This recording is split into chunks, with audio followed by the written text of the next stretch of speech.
நற்றுணையாவது நமச்சிவாயவே. பெரிய புராணத்துல நாயன்மார்கள் வரலாறு பார்த்துட்டு இருக்கோம். அந்த வரிசையில அடுத்து நம்ம பார்க்க போறது புகழ் சூழ்ந்த புலியடிக்கே அறவாட வாடி பொன்னடிக்கே மனம் வைத்த புகழ் துணைக்கும் அடியேன் அப்படின்னு சுந்தரமூர்த்தி நாயனார் பாடின புகழ் துணை நாயனார். இந்த புகழ் துணை நாயனார் அப்படிங்கிறவர் செருவில்லிபுத்தூர் அப்படிங்கிற ஒரு ஊர்ல பிறந்த ஒரு பூஜை செய்யக்கூடிய வழியில வர ஒருத்தர், ஒரு அந்தனர். பூஜை எல்லாம் செய்வார், கோயிலுக்கு அபிஷேகம்லாம் பண்ணி பூஜை பண்ற ஒருத்தர். இந்த செருவில்லிபுத்தூர் முன்னாடி அது செருவில்லிபுத்தூர் அப்படின்னு இருந்துச்சு. இது ஸ்ரீவில்லிபுத்தூர் இல்ல, செருவில்லிபுத்தூர் அப்படின்னு இருந்துச்சு அந்த ஊரோட பேரு. அதோட பேரு அப்புறமா அரிசிற்கரை புத்தூர் அப்படின்ற பேர்ல இருந்துச்சு.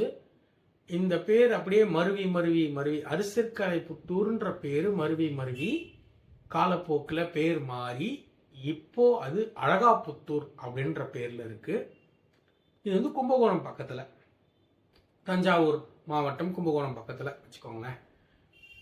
அந்த ஊர்ல ஸ்வர்ணபுரீஸ்வரர் அப்படின்ற சிவன், அவரோட இன்னொரு பேரு படிக்காசுநாதர் அப்படின்னு ஒரு பேர். இந்த படிக்காசுநாதர்ன்ற பேர் வர்றதுக்கு இவர் தான் காரணமா அப்படின்னு தெரியல, ஆனா கிட்டத்தட்ட ஸ்டோரி பார்த்தா அப்படிதான் இருக்கு. இப்ப இவர் யாருன்னு நம்ம சொல்லிட்டோம். இவர் எப்படின்னா டெய்லி போய் கோயிலுக்கு போய் சிவனுக்கு அபிஷேகம் பண்ணி பூஜை பண்ற ஒருத்தர். அந்த ஒரு இதுல இருக்கிறார், வழியில வரவர்.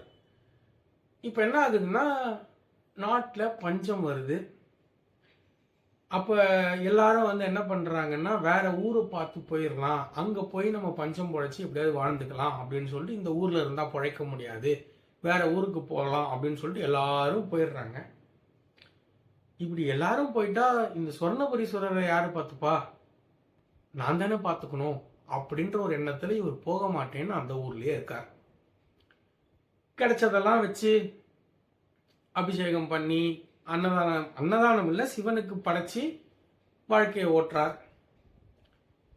எதுவுமே இல்லை, கையில காசு இல்லை, வருமானம் இல்லை, எதுவும் பண்ண முடியாது, உணவே இல்லை. பட்னி இருந்தாலும் பரவாயில்ல, போய் தண்ணி எடுத்துட்டு அபிஷேகம் பண்ணி அலங்காரம்லாம் பண்ணி பூஜை பண்ணணும் அப்படிங்கிறத கடைபிடிக்கிறார், விடவே இல்லை கடைசி வரைக்கும்.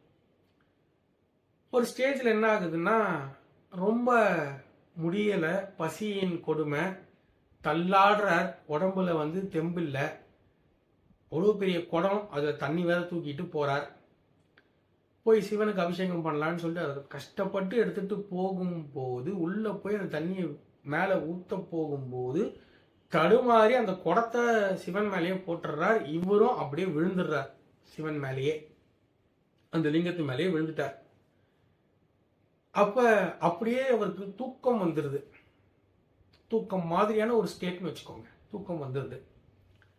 அதுல சிவன் சொல்றார், உனக்கு எவ்வளோ வாய்ப்பு இருந்துச்சு, இந்த மாதிரி எல்லாரும் போனாங்க, நீ போயிருக்கலாம், போகாம இங்க இருந்து என்னை பார்த்துக்கணும்னு நீ இருந்தியே, அதனால உனக்கு நான் தினமும் ஒரு பொற்காசு தரேன், அதை வச்சு நீ செய்ய நினைச்சதெல்லாம் பண்ணிக்கோ, இந்த பஞ்சம் போற வரைக்கும் இதை நான் பண்றேன் அப்படின்னு சொல்றார். டக்குன்னு இவர் கண் முழிச்சு எழுந்து பாக்குறார், தூக்கம் கலைஞ்சி. அப்போ பார்த்தா இவர் இந்த மாதிரி நடந்தது புரியுது, சிவன் சொன்னது இவருக்கு புரியுது. சிவனே நேரில் சொன்னாரா, தூக்கத்துல சொன்னாரா என்னன்னு புரியல. ஆனா இந்த மாதிரி நம்ம சிவன் மேல குடத்தை போட்டுட்டோம், நம்மளும் விழுந்துட்டோமே அப்படின்னு சொல்லிட்டு இறைவா தப்பு பண்ணிட்டேன் அப்படின்லாம் வருந்துறார், மன்னிப்பு கேட்கிறார். இருந்தாலும் மனசுல இந்த மாதிரி அவர் ஏதோ சொன்னாரே, அது என்ன அப்படின்னு யோசிச்சுட்டே இருக்கார். வெளியில வரார். பலிபீடத்துக்கு மேல, சிவன் கோயில்ல பலிபீடம் இருக்கும், அந்த பலிபீடத்துக்கு மேல ஒரு பொற்காசு இருக்கு. சிவன் சொன்னது உண்மைதான் போல அப்படின்னு சொல்லிட்டு அதை எடுத்துக்கிறார், போறார். அந்த காசுல என்னெல்லாம் வாங்க முடியுமோ அன்னதானம் எல்லாருக்கும் பண்ணலாம், பஞ்சமாச்சே அப்படின்னு சொல்லி எல்லாருக்கும் போட்டுட்டு அப்புறம் தனக்கும் கொஞ்சமா சாப்பிட்றாரு. முக்கியமா எல்லாருக்கும் போடணும் அப்படிங்கிறது அவரோட எண்ணம்.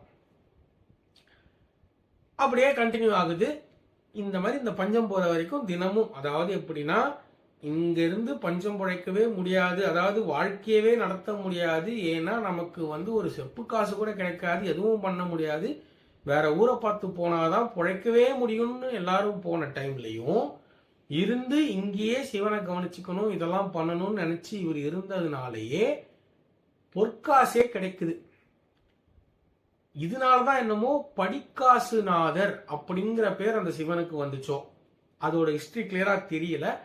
பட் ஆனா இந்த சம்பவத்தையும் அந்த ஒரு பேரையும் கேட்கும்போது லிங்க் இருக்கிற மாதிரி தான் தெரியுது.